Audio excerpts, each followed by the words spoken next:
In this video, I'm going to see if you can fail the New World tutorial for no other reason than the fact that I did this in the beta, and now that the game has been delayed, well, you know, I figured I might as well release it. So here we go, I'm going to try and fail the tutorial island. My first thought was, well, you get these quick time events when you start the game.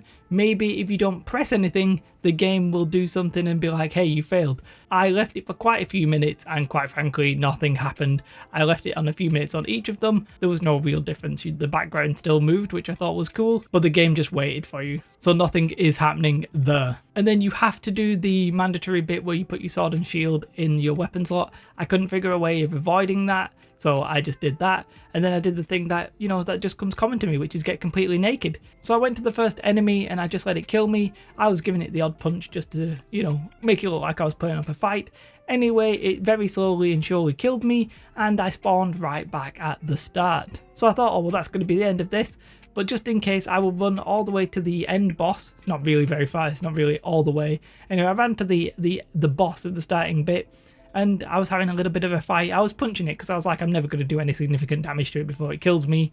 And then suddenly I ended up finishing the tutorial and ending up at the starting location. And I was confused. I was like, maybe I did more damage than I anticipated. So I just rebooted it, made a new character, and ran straight to the end boss. And this time I didn't dish out any damage, and the same thing happened. So weirdly, you can die against anything in the starting area and get spawned back at the start, except the last boss, who is actually harder because you actually need to do the mechanics and stuff like that.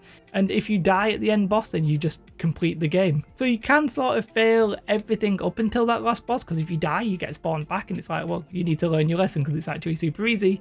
But the last boss thing, well, that will actually just let you complete the game, which I thought was interesting. And then after all of this, once I read on Reddit after the beta had closed, you can actually just press escape and click like escape the tutorial, which I didn't realize at the time. This was just a stupid video to pass the time whilst we wait for the release of New World. Hopefully you enjoyed it, just a couple of minutes. Have a most beautiful day. Like and subscribe. Goodbye.